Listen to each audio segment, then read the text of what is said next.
Sir, ಇದರ ಜೊತೆಯಲ್ಲಿ ಈಗಾಗಲೇ ಇರುವಂತ ಒಂದಷ್ಟು ವಿಚಾರಗಳು ಅಂದ್ರೆ ವಾಕ್ ಸ್ವಾತಂತ್ರ್ಯ ಇದೆ, ಮಾತಾಡಬಹುದು ಅನ್ನುವಂತ ವಿಚಾರ, ಅದಕ್ಕೂ ಕೂಡ ಧಕ್ಕೆ ಆಗುತ್ತೆ ಅನ್ನುವಂತ ವಿಚಾರ. ಹಾಗಾದ್ರೆ ಯಾವುದೇ ವಿಚಾರದ ಬಗ್ಗೆ ಮಾತನಾಡುವಂತೆ ಇಲ್ವಾ? ಹಾಗಾದ್ರೆ ಯಾವುದೇ ವಿಚಾರದ ಬಗ್ಗೆ ಧ್ವನಿ ಎತ್ತುವಂತೆ ಇಲ್ವಾ? ಯಾವುದೇ ರೀತಿಯ ತಪ್ಪಾದಂತಹ ಸಂದರ್ಭದಲ್ಲಿ ಮಾತಾಡಿದ್ರೆ ಅದು ಕೂಡ ಹಾಗಾದ್ರೆ ಇದೇ ವಿಚಾರಕ್ಕೆ ಸಂಬಂಧಪಡುತ್ತಾ, ದ್ವೇಷ ಭಾಷಣವನ್ನ ಮಾಡಿದ್ರು ಅನ್ನುವಂಥದ್ದು ಆಗುತ್ತಾ ಅನ್ನುವಂತ ಒಂದಷ್ಟು ಗೊಂದಲಗಳು ಸದ್ಯಕ್ಕಿರೋದು. ಆ ರೀತಿಯಾದಂತಹ ಸಂದರ್ಭದಲ್ಲಿ ಅವರನ್ನು ಕೂಡ ಜೈಲಿಗೆ ಕಳಿಸಿದ್ರೆ ಏನ್ ಕತೆ ಅನ್ನುವಂತ ಪ್ರಶ್ನೆ.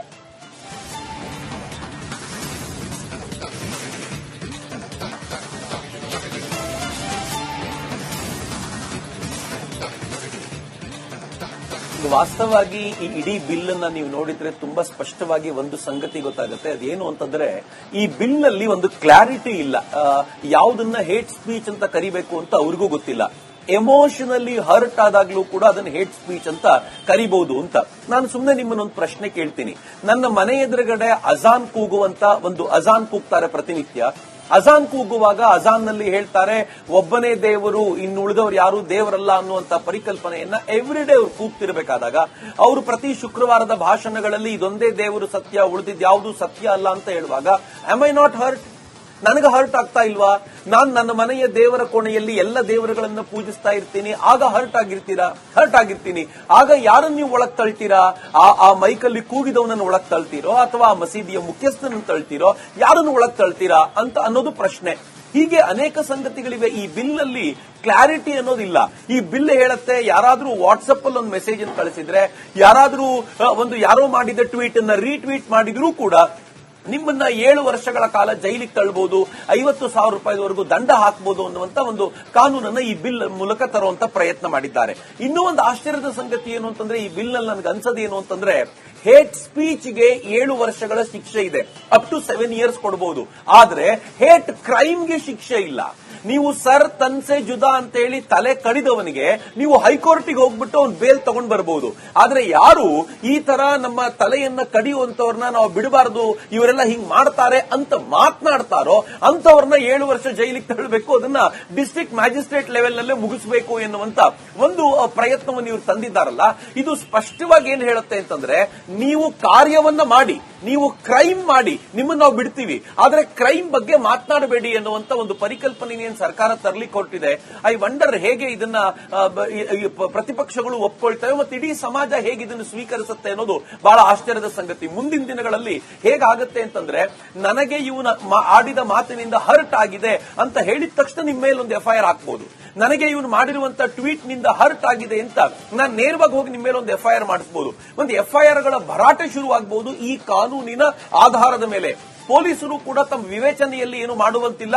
ಯಾಕೆಂದ್ರೆ ಈ ಕಾನೂನು ಎಷ್ಟು ಆಂಬಿಗ್ಯುಟಿಯಿಂದ ಕೂಡಿದೆ ಅಂತಂದ್ರೆ, ಎಲ್ಲೂ ಕೂಡ ನಿಖರತೆ ಇಲ್ಲ ಮತ್ತು ಒಂದು ಜನಾಂಗವನ್ನ, ಒಂದು ಕೋಮನ್ನ ನಿರ್ದಿಷ್ಟವಾಗಿ ಗುರಿ ಇಟ್ಕೊಂಡು ಇವರನ್ನು ಮುಗಿಸಬೇಕು ಎನ್ನುವಂತ ಪ್ರಯತ್ನದಲ್ಲಿ ಮಾಡಿರುವಂತೆ ಸ್ಪಷ್ಟವಾಗಿ ಕಾಣುತ್ತೆ. ಸರ್, ಅದರ ಜೊತೆಯಲ್ಲಿ ಈ ಮಸೂದೆಯ ಅಡಿಯಲ್ಲಿ ಈ ಯೂಟ್ಯೂಬ್ ಚಾನೆಲ್ಗಳಲ್ಲಿ ದ್ವೇಷ ಬಿತ್ತುವಂತಹ ವಿಚಾರಗಳಿರ್ಬೋದು, ಅಥವಾ ಕೆಲವೊಂದು ಪುಸ್ತಕಗಳಿಗೂ ಕೂಡ, ಪ್ರಕಟಣೆಗಳಿಗೂ ಕೂಡ, ಭಿತ್ತಿ ಪತ್ರಗಳಿಗೂ ಕೂಡ ಇದು ಅನ್ವಯ ಆಗುತ್ತೆ ಅನ್ನೋದಾದ್ರೆ, ಹಾಗಾದ್ರೆ ಅಭಿವ್ಯಕ್ತಿ ಸ್ವಾತಂತ್ರ್ಯ ಅನ್ನುವಂಥದ್ದು ಎಲ್ಲಿ ಹೋಯ್ತು ಅನ್ನುವಂತ ಪ್ರಶ್ನೆ ಮೂಡುತ್ತೆ. ಇಲ್ಲಿ ಪೊಲೀಸ್ ಸ್ಟೇಷನ್ಗೆ ಕಲ್ಲು ಹೊಡಿತಾರೆ, ಬೆಂಕಿ ಹಚ್ತಾರೆ, ಅಂತವರನ್ನ ಅಮಾಯಕರು ಅಂತ ಹೇಳ್ತಾರೆ, ಕುಕ್ಕರ್ ಬಾಂಬ್ ಸ್ಫೋಟ ಮಾಡಿದವರಂತ ಅಂತವರನ್ನು ಕೂಡ ಅವರು ಕೂಡ ಅಮಾಯಕರು ಅಂತ ಹೇಳೋದಾದ್ರೆ, ಇದರಿಂದ ಯಾವುದರಿಂದನೂ ಕೂಡ ದ್ವೇಷ ಹಂಚೋದಿಲ್ಲ, ದ್ವೇಷ ಹರಡೋದಿಲ್ಲ, ದ್ವೇಷ ಬಿತ್ತೋದಿಲ್ಲ ಅನ್ನೋದಾದ್ರೆ, ಇದು ಯಾಕೆ ಇಷ್ಟೊಂದು ಪ್ರಾಮಿನೆನ್ಸ್ ನೀಡಲಾಗ್ತಾ ಇದೆ? ಇದರಿಂದ ಸರ್ಕಾರ ಮಾಡೋದಕ್ಕೆ ಹೊರಟಿರೋದಾದ್ರೂ ಏನು ಅಂತ.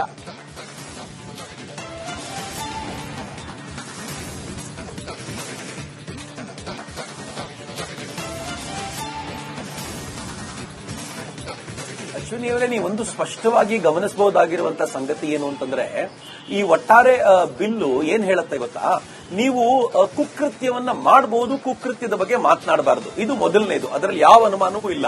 ನೀವು ಪೊಲೀಸ್ ಸ್ಟೇಷನ್ಗೆ, ಡಿಜೆ ಹಳ್ಳಿ ಮತ್ತು ಕೆಜೆ ಹಳ್ಳಿಯಲ್ಲಿ ಪೊಲೀಸ್ ಸ್ಟೇಷನ್ಗೆ ಬೆಂಕಿ ಹಚ್ಚಿಬಿಡಿ, ಅದನ್ನ ನೀವು ಬೆಂಕಿ ಹಚ್ತೀನಿ ಅಂತ ಭಾಷಣ ಮಾಡಬೇಡಿ. ಅಥವಾ ನಾನೇನಾದ್ರೂ ನಾಳೆ ಬೆಳಿಗ್ಗೆ ಡಿಜೆ ಹಳ್ಳಿ ಮತ್ತು ಕೆಜೆ ಹಳ್ಳಿಯಲ್ಲಿ ಇವರು ಬೆಂಕಿ ಹಚ್ಚಿದ್ರು ಅಂತ ಹೇಳಿದ್ರೆ ಆ ಡಿಜೆ ಹಳ್ಳಿ ಮತ್ತು ಕೆಜೆ ಹಳ್ಳಿ ಅಂತ ಒಂದು ಕೋಮಿನ ಜನಕ್ಕೆ ಇದರಿಂದ ನಮ್ಗೆ ಹರ್ಟ್ ಆಗ್ಬಿಟ್ಟಿದೆ, ಅವ್ರು ನಮ್ಮ ಬಗ್ಗೆ ಹಿಂಗೆ ಹೇಳಿದ್ದಾರೆ ಅಂತ ಹೇಳಿ ಅವ್ರು ನನ್ನ ಮೇಲೆ ಎಫ್ಐಆರ್ ಮಾಡಿಸಬಹುದು. ಅಂದ್ರೆ ಆಗಿರುವ ಘಟನೆಯ ಕುರಿತಂತೆ ನಾನು ಮಾತನಾಡಬಾರದು, ಆದ್ರೆ ಘಟನೆ ಮಾಡಿದ್ರೆ ತಪ್ಪಿಲ್ಲ. ಇದು ಇದರಲ್ಲಿರುವಂತ ಮೊದಲನೇ ತೊಂದರೆ. ಇನ್ನು ಎರಡನೇದೇನು ಅಂತಂದ್ರೆ ಇದು ಏನ್ ಮಾಡತ್ತೆ ಅಂತಂದ್ರೆ ಯಾವುದು ರಿಲಿಜಿಯಸ್ ಸಂಗತಿಗಳಿವೆಯೋ ಅದರ ಕುರಿತಂತೆ ನಾವು ಅಂದ್ರೆ ಆಲ್ರೆಡಿ ಪ್ರಕಟವಾಗಿರುವಂತ ರಿಲಿಜಿಯಸ್ ಪುಸ್ತಕಗಳು, ರಿಲಿಜಿಯಸ್ ಡಾಗ್ಮಾಗಳು ಇದ್ರ ಬಗ್ಗೆ ಮಾತನಾಡೋದಿಲ್ಲ ಅಂತ. ಇದರ ಅರ್ಥ ಏನು ಅಂತಂದ್ರೆ ಕೆಲವೊಂದು ಪೀಸ್ಫುಲ್ ಶಾಂತಿಯನ್ನ ಹಬ್ಬಿಸ್ತೀವಿ ಅಂತ ಹೇಳ್ಕೊಂಡಿರುವಂತ ಕೆಲವು ಜನಾಂಗಗಳು, ಹೆಸರೇ ಶಾಂತಿ ಅಂತ ಕರ್ಕೊಳ್ಳುವಂತ ಕೆಲವು ಜನಾಂಗಗಳು, ಅವರು ತಮ್ಮ ಪುಸ್ತಕದಲ್ಲಿ ಯಾರು ಕಾಫಿರರೋ, ಯಾರು ಒಬ್ಬ ದೇವರನ್ನ ನಂಬೋದಿಲ್ವೋ, ನಮ್ಮ ದೇವರನ್ನ ನಂಬದೆ ಬೇರೆ ದೇವರನ್ನು ಜೋಡಿಸ್ತಾರೋ ಅಂತವರನ್ನೆಲ್ಲ ಕೊಲ್ಲಬೇಕು ಅಂತ ಹೇಳಿರುವಂತ ಫಿತ್ನಾದಂತ ಸಂಗತಿಗಳನ್ನ ಆ ಪುಸ್ತಕಗಳಲ್ಲಿರೋದನ್ನ ಇವರು ಈಸಿಯಾಗಿ ಅವಾಯ್ಡ್ ಮಾಡುವಂತ ಪ್ರಯತ್ನ ಮಾಡ್ತಾರೆ. ಆದರೆ ಇನ್ನು ಮುಂದೆ ಯಾರಾದ್ರೂ ಪುಸ್ತಕವನ್ನ ಪಬ್ಲಿಷ್ ಮಾಡಿದ್ರೆ, ಹೊಸ ಪುಸ್ತಕಗಳನ್ನ ಬರೆದ್ರೆ, ಅಥವಾ ಇದರೊಳಗೆ ಹೀಗಿದೆ ಅಂತ ನಾನು ಒಂದು ಪುಸ್ತಕದಲ್ಲಿ ಉಲ್ಲೇಖ ಮಾಡಿದ್ರೆ ಆ ಉಲ್ಲೇಖದ ಆಧಾರದ ಮೇಲೆ ಯಾರಿಗೋ ಹರ್ಟ್ ಆಗಿದೆ ಅಂತ ನನ್ನ ಜೈಲಿಗೆ ಕರ್ಕೊಂಡು ಹೋಗಬಹುದಾಗಿರುವಂತ ಒಂದು ವಾತಾವರಣ ರೂಪಿಸ್ತಾ ಇದ್ದಾರೆ. ಒಂದೇ ಮಾತಲ್ಲಿ ಹೇಳಬೇಕು ಅಂತಂದ್ರೆ ಈ ಸರ್ಕಾರ ಒಂದು ಭಯದ ವಾತಾವರಣದಲ್ಲಿ ಇಡೀ ರಾಜ್ಯವನ್ನ ತನ್ನ ತೆಕ್ಕೆಯಲ್ಲಿ ಇಟ್ಕೋಬೇಕು ಅಂತಿದೆ. ಬರೀ ಇಲ್ಲಿಗೆ ನಿಲ್ಲದಿಲ್ಲ ಇದು. ನಾಳೆ ಬೆಳಿಗ್ಗೆ ಇಷ್ಟು ದಿನಗಳ ಕಾಲ ನಾವು ಯಾರೋ ಒಬ್ರು ದಲಿತರನ್ನ ಬೈದ್ರು ಅನ್ನೋ ಕಾರಣಕ್ಕೋಸ್ಕರ ಕೇಸ್ ಹಾಕೋದೆಲ್ಲ ನಡೀತಾ ಇತ್ತಲ್ಲ, ಈಗ ಇದು ಮುಂದಕ್ಕೆ ಹೋಗುತ್ತೆ. ಮುಂದಕ್ಕೆ ಹೋಗಿ ಏನಾಗುತ್ತೆ ಅಂತಂದ್ರೆ ಒಂದು ಜಾತಿಯವ ಮತ್ತೊಂದು ಜಾತಿಯ ವಿರುದ್ಧ ಇವ್ರು ನನಗೆ ಹೀಗಂದ್ರು, ಇದ್ ನನಗೆ ಹರ್ಟ್ ಆಯ್ತು, ಇವ್ರು ಅದೇ ಹೇಳಿದ್ರು, ಇದ್ ನನಗೆ ಹರ್ಟ್ ಆಯ್ತು ಅಂತ ಪ್ರತಿಯೊಂದು ಹಂತಕ್ಕೂ ಕೂಡ ಈ ನಾಡಿನಲ್ಲಿ ಹೇಗಾಗ್ಬಿಡುತ್ತೆ ಅಂತಂದ್ರೆ ಒಬ್ರು ಮತ್ತೊಬ್ಬರ ಜೊತೆ ಮಾತನಾಡಬೇಕಾದ್ರೆ 100 ಸಲ ಯೋಚನೆ ಮಾಡಬೇಕಾಗಿರುವಂತ ಸ್ಥಿತಿಯನ್ನ ತಂದುಬಿಡ್ತಾರೆ. ಬಾಬಾ ಸಾಹೇಬ್ ಅಂಬೇಡ್ಕರ್ ಹೆಸರನ್ನ ಪದೇ ಪದೇ ಹೇಳಿಕೊಳ್ಳುವಂತ ಈ ಸರ್ಕಾರದ ಕೆಲವು ಮುಖಂಡರುಗಳು ಬಾಬಾ ಸಾಹೇಬರು ನಮಗೆ ಕೊಡಮಾಡಲ್ಪಟ್ಟಿದ್ದಂತ ಫ್ರೀಡಮ್ ಆಫ್ ಎಕ್ಸ್ಪ್ರೆಷನ್ ಯಾವುದು ಬಾಬಾ ಸಾಹೇಬರ ಅತ್ಯಂತ ಪ್ರೀತಿಯ ಅನುಚ್ಛೇದವಾಗಿತ್ತೋ ಅದನ್ನೇ ಇವರು ತೆಗೆದುಹಾಕುವಂತ ಒಂದು ಪ್ರಯತ್ನ ಮಾಡ್ತಿದ್ದಾರೆ. ನನ್ಗೆ ಗೊತ್ತಿದೆ 100% ಇದು ಕೋರ್ಟ್ ಆಫ್ ಲಾ ನಲ್ಲಿ ನಿಲ್ಲೋದಿಲ್ಲ. ಇದರ ಕುರಿತಂತೆ ದೊಡ್ಡ ಪ್ರತಿಭಟನೆ, ದೊಡ್ಡ ಗಲಾಟೆಗಳು ಮುಂದಿನ ದಿನಗಳಲ್ಲಿ ಆಗಬೇಕಾಗಿದೆ. ಬಟ್ ಗಲಾಟೆಯೂ ಆಗದಂತೆ ಈ ಕಾನೂನನ್ನು ಬಳಸಿಕೊಳ್ಳುವಂತ ಚಾಕಚಕ್ಯತೆ ಇವತ್ತಿನ ಸರ್ಕಾರಕ್ಕೆ ಇರೋದ್ರಿಂದ ತನ್ನ ಎಲ್ಲ ವೈಫಲ್ಯವನ್ನ ಮುಚ್ಚಿಕೊಳ್ಳಿಕ್ಕೆ, ಮುಸಲ್ಮಾನರ ವೋಟ್ ಅನ್ನ ಗಳಿಸಿಕೊಳ್ಳಿಕ್ಕೆ ಏಕಮಾತ್ರ ಉಪಾಯವಾಗಿ ಫೈನಲಿ ಇಲ್ಲಿಗೆ ಬಂದು ನಿಂತಿದ್ದಾರೆ. ಇದು ಕರ್ನಾಟಕ ರಾಜ್ಯದ ದುರದೃಷ್ಟ ಅಂತ ನನಗೆ ಅನ್ಸುತ್ತೆ. ಅಶ್ವಿನಿ ಅವರೇ, ರೈಟ್ ಸರ್. ಹಾಗೆ ಸಂಪರ್ಕದಲ್ಲಿರಿ. ಸಣ್ಣ ವಿರಾಮದ ಸಮಯ, ಬ್ರೇಕ್ನ ನಂತರ ಮತ್ತಷ್ಟು ಸರ್. ಇದರ ಜೊತೆಯಲ್ಲಿ ಈಗಾಗಲೇ ಇರುವಂತಹ ಒಂದಷ್ಟು ವಿಚಾರಗಳು ಅಂದ್ರೆ ವಾಕ್ ಸ್ವಾತಂತ್ರ್ಯ ಇದೆ, ಮಾತಾಡಬಹುದು ಅನ್ನುವಂತಹ ವಿಚಾರ, ಅದಕ್ಕೂ ಕೂಡ ಧಕ್ಕೆ ಆಗುತ್ತೆ ಅನ್ನುವಂತಹ ವಿಚಾರ. ಹಾಗಾದ್ರೆ ಯಾವುದೇ ವಿಚಾರದ ಬಗ್ಗೆ ಮಾತನಾಡುವಂತೆ ಇಲ್ವಾ? ಹಾಗಾದ್ರೆ ಯಾವುದೇ ವಿಚಾರದ ಬಗ್ಗೆ ಧ್ವನಿ ಎತ್ತುವಂತೆ ಇಲ್ವಾ? ಯಾವುದೇ ರೀತಿಯ ತಪ್ಪಾದಂತಹ ಸಂದರ್ಭದಲ್ಲಿ ಮಾತಾಡಿದ್ರೆ ಅದು ಕೂಡ ಹಾಗಾದ್ರೆ ಇದೇ ವಿಚಾರಕ್ಕೆ ಸಂಬಂಧಪಡುತ್ತಾ? ದ್ವೇಷ ಭಾಷಣವನ್ನ ಮಾಡಿದ್ರು ಅನ್ನುವಂಥದ್ದು ಆಗುತ್ತಾ ಅನ್ನುವಂತ ಒಂದಷ್ಟು ಗೊಂದಲಗಳು ಸದ್ಯಕ್ಕಿರೋದು. ಆ ರೀತಿಯಾದಂತಹ ಸಂದರ್ಭದಲ್ಲಿ ಅವರನ್ನು ಕೂಡ ಜೈಲಿಗೆ ಕಳಿಸಿದ್ರೆ ಏನ್ ಕತೆ ಅನ್ನುವಂತ ಪ್ರಶ್ನೆ.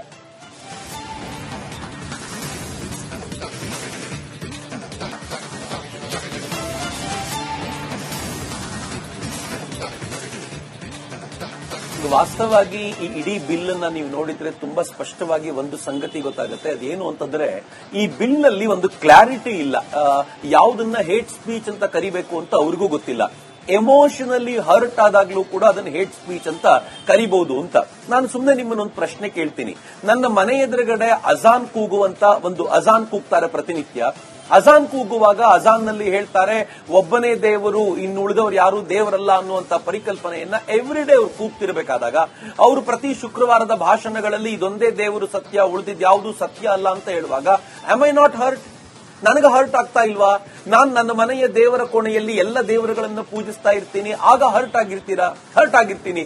ಆಗ ಯಾರನ್ನು ನೀವು ಒಳಗ್ ತಳ್ತೀರಾ? ಆ ಮೈಕಲ್ಲಿ ಕೂಗಿದವನನ್ನು ಒಳಗ್ ತಳ್ತೀರೋ ಅಥವಾ ಆ ಮಸೀದಿಯ ಮುಖ್ಯಸ್ಥನನ್ನು ತಳ್ತೀರೋ? ಯಾರನ್ನು ಒಳಗ್ ತಳ್ತೀರಾ ಅಂತ ಅನ್ನೋದು ಪ್ರಶ್ನೆ. ಹೀಗೆ ಅನೇಕ ಸಂಗತಿಗಳಿವೆ. ಈ ಬಿಲ್ ಅಲ್ಲಿ ಕ್ಲಾರಿಟಿ ಅನ್ನೋದಿಲ್ಲ. ಈ ಬಿಲ್ ಹೇಳುತ್ತೆ ಯಾರಾದ್ರೂ ವಾಟ್ಸ್ಆಪ್ ಅಲ್ಲಿ ಒಂದು ಮೆಸೇಜ್ ಅನ್ನು ಕಳಿಸಿದ್ರೆ, ಯಾರಾದ್ರೂ ಯಾರೋ ಮಾಡಿದ ಟ್ವೀಟ್ ಅನ್ನ ರೀಟ್ವೀಟ್ ಮಾಡಿದ್ರೂ ಕೂಡ ನಿಮ್ಮನ್ನ 7 ವರ್ಷಗಳ ಕಾಲ ಜೈಲಿಗೆ ತಳ್ಳಬಹುದು, 50,000 ರೂಪಾಯಿವರೆಗೂ ದಂಡ ಹಾಕಬಹುದು ಅನ್ನುವಂತ ಒಂದು ಕಾನೂನನ್ನ ಈ ಬಿಲ್ ಮೂಲಕ ತರುವಂತ ಪ್ರಯತ್ನ ಮಾಡಿದ್ದಾರೆ. ಇನ್ನೂ ಒಂದು ಆಶ್ಚರ್ಯದ ಸಂಗತಿ ಏನು ಅಂತಂದ್ರೆ ಈ ಬಿಲ್ ನಲ್ಲಿ ನನಗೆ ಅನ್ಸೋದು ಏನು ಅಂತಂದ್ರೆ ಹೇಟ್ ಸ್ಪೀಚ್ಗೆ 7 ವರ್ಷಗಳ ಶಿಕ್ಷೆ ಇದೆ, ಅಪ್ ಟು 7 years ಕೊಡಬಹುದು. ಆದ್ರೆ ಹೇಟ್ ಕ್ರೈಮ್ಗೆ ಶಿಕ್ಷೆ ಇಲ್ಲ. ನೀವು ಸರ್ ತನ್ಸೆ ಜುದಾ ಅಂತ ಹೇಳಿ ತಲೆ ಕಡಿದವನಿಗೆ ನೀವು ಹೈಕೋರ್ಟಿಗೆ ಹೋಗ್ಬಿಟ್ಟು ಅವ್ನು ಬೇಲ್ ತಗೊಂಡ್ ಬರಬಹುದು. ಆದ್ರೆ ಯಾರು ಈ ತರ ನಮ್ಮ ತಲೆಯನ್ನ ಕಡಿಯುವಂತವ್ರನ್ನ ನಾವು ಬಿಡಬಾರದು, ಇವರೆಲ್ಲ ಹಿಂಗ್ ಮಾಡ್ತಾರೆ ಅಂತ ಮಾತನಾಡ್ತಾರೋ ಅಂತವ್ರನ್ನ 7 ವರ್ಷ ಜೈಲಿಗೆ ತಳ್ಳಬೇಕು, ಅದನ್ನ ಡಿಸ್ಟ್ರಿಕ್ಟ್ ಮ್ಯಾಜಿಸ್ಟ್ರೇಟ್ ಲೆವೆಲ್ ನಲ್ಲೇ ಮುಗಿಸಬೇಕು ಎನ್ನುವಂತ ಒಂದು ಪ್ರಯತ್ನವನ್ನು ಇವರು ತಂದಿದ್ದಾರಲ್ಲ, ಇದು ಸ್ಪಷ್ಟವಾಗಿ ಏನ್ ಹೇಳುತ್ತೆ ಅಂತಂದ್ರೆ, ನೀವು ಕಾರ್ಯವನ್ನ ಮಾಡಿ, ನೀವು ಕ್ರೈಮ್ ಮಾಡಿ, ನಿಮ್ಮನ್ನ ನಾವು ಬಿಡ್ತೀವಿ, ಆದ್ರೆ ಕ್ರೈಮ್ ಬಗ್ಗೆ ಮಾತನಾಡಬೇಡಿ ಎನ್ನುವಂತ ಒಂದು ಪರಿಕಲ್ಪನೆ ಸರ್ಕಾರ ತರಲಿಕ್ಕೆ ಹೊರಟಿದೆ. ಐ ವಂಡರ್ ಹೇಗೆ ಇದನ್ನ ಪ್ರತಿಪಕ್ಷಗಳು ಒಪ್ಕೊಳ್ತವೆ ಮತ್ತು ಇಡೀ ಸಮಾಜ ಹೇಗೆ ಇದನ್ನು ಸ್ವೀಕರಿಸುತ್ತೆ ಅನ್ನೋದು ಬಹಳ ಆಶ್ಚರ್ಯದ ಸಂಗತಿ. ಮುಂದಿನ ದಿನಗಳಲ್ಲಿ ಹೇಗಾಗುತ್ತೆ ಅಂತಂದ್ರೆ, ನನಗೆ ಇವನ ಆಡಿದ ಮಾತಿನಿಂದ ಹರ್ಟ್ ಆಗಿದೆ ಅಂತ ಹೇಳಿದ ತಕ್ಷಣ ನಿಮ್ಮ ಮೇಲೆ ಒಂದು FIR ಹಾಕಬಹುದು. ನನಗೆ ಇವನು ಮಾಡಿರುವಂತ ಟ್ವೀಟ್ ನಿಂದ ಹರ್ಟ್ ಆಗಿದೆ ಅಂತ ನಾನು ನೇರವಾಗಿ ಹೋಗಿ ನಿಮ್ಮ ಮೇಲೆ ಒಂದು FIR ಮಾಡಿಸಬಹುದು. ಒಂದು FIR ಗಳ ಭರಾಟೆ ಶುರುವಾಗಬಹುದು ಈ ಕಾನೂನಿನ ಆಧಾರದ ಮೇಲೆ. ಪೊಲೀಸರು ಕೂಡ ತಮ್ಮ ವಿವೇಚನೆಯಲ್ಲಿ ಏನು ಮಾಡುವಂತಿಲ್ಲ. ಯಾಕೆಂದ್ರೆ ಈ ಕಾನೂನು ಎಷ್ಟು ಆಂಬಿಗ್ಯುಟಿಯಿಂದ ಕೂಡಿದೆ ಅಂತಂದ್ರೆ, ಎಲ್ಲೂ ಕೂಡ ನಿಖರತೆ ಇಲ್ಲ ಮತ್ತು ಒಂದು ಜನಾಂಗವನ್ನ, ಒಂದು ಕೋಮನ್ನ ನಿರ್ದಿಷ್ಟವಾಗಿ ಗುರಿ ಇಟ್ಕೊಂಡು ಇವರನ್ನು ಮುಗಿಸಬೇಕು ಎನ್ನುವಂತ ಪ್ರಯತ್ನದಲ್ಲಿ ಮಾಡಿರುವಂತೆ ಸ್ಪಷ್ಟವಾಗಿ ಕಾಣುತ್ತೆ. ಸರ್, ಅದರ ಜೊತೆಯಲ್ಲಿ ಈ ಮಸೂದೆಯ ಅಡಿಯಲ್ಲಿ ಈ ಯೂಟ್ಯೂಬ್ ಚಾನೆಲ್ಗಳಲ್ಲಿ ದ್ವೇಷ ಬಿತ್ತುವಂತಹ ವಿಚಾರಗಳಿರ್ಬೋದು, ಅಥವಾ ಕೆಲವೊಂದು ಪುಸ್ತಕಗಳಿಗೂ ಕೂಡ, ಪ್ರಕಟಣೆಗಳಿಗೂ ಕೂಡ, ಭಿತ್ತಿಪತ್ರಗಳಿಗೂ ಕೂಡ ಇದು ಅನ್ವಯ ಆಗುತ್ತೆ ಅನ್ನೋದಾದ್ರೆ, ಹಾಗಾದ್ರೆ ಅಭಿವ್ಯಕ್ತಿ ಸ್ವಾತಂತ್ರ್ಯ ಅನ್ನುವಂಥದ್ದು ಎಲ್ಲಿ ಹೋಯ್ತು ಅನ್ನುವಂತ ಪ್ರಶ್ನೆ ಮೂಡುತ್ತೆ. ಇಲ್ಲಿ ಪೊಲೀಸ್ ಸ್ಟೇಷನ್ಗೆ ಕಲ್ಲು ಹೊಡಿತಾರೆ, ಬೆಂಕಿ ಹಚ್ತಾರೆ, ಅಂತವರನ್ನ ಅಮಾಯಕರು ಅಂತ ಹೇಳ್ತಾರೆ, ಕುಕ್ಕರ್ ಬಾಂಬ್ ಸ್ಫೋಟ ಮಾಡಿದವರಂತ ಅಂತವರನ್ನು ಕೂಡ ಅವರು ಕೂಡ ಅಮಾಯಕರು ಅಂತ ಹೇಳೋದಾದ್ರೆ, ಇದರಿಂದ ಯಾವುದರಿಂದನೂ ಕೂಡ ದ್ವೇಷ ಹಂಚೋದಿಲ್ಲ, ದ್ವೇಷ ಹರಡೋದಿಲ್ಲ, ದ್ವೇಷ ಬಿತ್ತೋದಿಲ್ಲ ಅನ್ನೋದಾದ್ರೆ, ಇದು ಯಾಕೆ ಇಷ್ಟೊಂದು ಪ್ರಾಮಿನೆನ್ಸ್ ನೀಡಲಾಗ್ತಾ ಇದೆ? ಇದರಿಂದ ಸರ್ಕಾರ ಮಾಡೋದಕ್ಕೆ ಹೊರಟಿರೋದಾದ್ರೂ ಏನು ಅಂತ.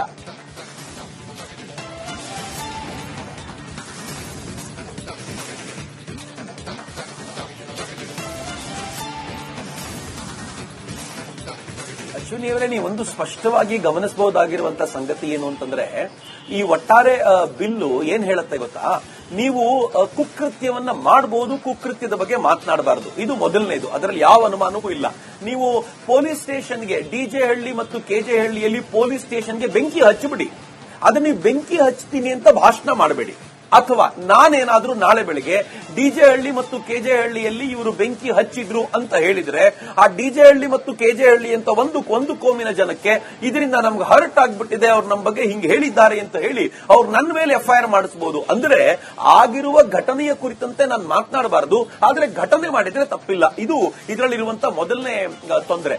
ಇನ್ ಎರಡನೇದೇನು ಅಂತಂದ್ರೆ, ಇದು ಏನ್ ಮಾಡತ್ತೆ ಅಂತಂದ್ರೆ, ಯಾವುದು ರಿಲಿಜಿಯಸ್ ಸಂಗತಿಗಳಿವೆಯೋ ಅದರ ಕುರಿತಂತೆ ನಾವು, ಅಂದ್ರೆ ಆಲ್ರೆಡಿ ಪ್ರಕಟವಾಗಿರುವಂತಹ ರಿಲಿಜಿಯಸ್ ಪುಸ್ತಕಗಳು, ರಿಲಿಜಿಯಸ್ ಡಾಗ್ಮಾಗಳು, ಇದ್ರ ಬಗ್ಗೆ ಮಾತನಾಡೋದಿಲ್ಲ ಅಂತ. ಇದರ ಅರ್ಥ ಏನು ಅಂತಂದ್ರೆ, ಕೆಲವೊಂದು ಪೀಸ್ಫುಲ್, ಶಾಂತಿಯನ್ನ ಹಬ್ಬಿಸ್ತೀವಿ ಅಂತ ಹೇಳ್ಕೊಂಡಿರುವಂತಹ ಕೆಲವು ಜನಾಂಗಗಳು, ಹೆಸರೇ ಶಾಂತಿ ಅಂತ ಕರ್ಕೊಳ್ಳುವಂತ ಕೆಲವು ಜನಾಂಗಗಳು, ಅವರು ತಮ್ಮ ಪುಸ್ತಕದಲ್ಲಿ ಯಾರು ಕಾಫಿರರೋ, ಯಾರು ಒಬ್ಬ ದೇವರನ್ನ ನಂಬೋದಿಲ್ವೋ, ನಮ್ಮ ದೇವರನ್ನ ನಂಬದೆ ಬೇರೆ ದೇವರನ್ನು ಜೋಡಿಸ್ತಾರೋ ಅಂತವರನ್ನೆಲ್ಲ ಕೊಲ್ಲಬೇಕು ಅಂತ ಹೇಳಿರುವಂತ ಫಿತ್ನಾದಂತ ಸಂಗತಿಗಳನ್ನ ಆ ಪುಸ್ತಕಗಳಲ್ಲಿರೋದನ್ನ ಇವರು ಈಸಿಯಾಗಿ ಅವಾಯ್ಡ್ ಮಾಡುವಂತ ಪ್ರಯತ್ನ ಮಾಡ್ತಾರೆ. ಆದರೆ ಇನ್ನು ಮುಂದೆ ಯಾರಾದ್ರೂ ಪುಸ್ತಕವನ್ನ ಪಬ್ಲಿಷ್ ಮಾಡಿದ್ರೆ, ಹೊಸ ಪುಸ್ತಕಗಳನ್ನ ಬರೆದ್ರೆ, ಅಥವಾ ಇದರೊಳಗೆ ಹೀಗಿದೆ ಅಂತ ನಾನು ಒಂದು ಪುಸ್ತಕದಲ್ಲಿ ಉಲ್ಲೇಖ ಮಾಡಿದ್ರೆ, ಆ ಉಲ್ಲೇಖದ ಆಧಾರದ ಮೇಲೆ ಯಾರಿಗೋ ಹರ್ಟ್ ಆಗಿದೆ ಅಂತ ನನ್ನ ಜೈಲಿಗೆ ಕರ್ಕೊಂಡು ಹೋಗಬಹುದಾಗಿರುವಂತ ಒಂದು ವಾತಾವರಣ ರೂಪಿಸ್ತಾ ಇದ್ದಾರೆ.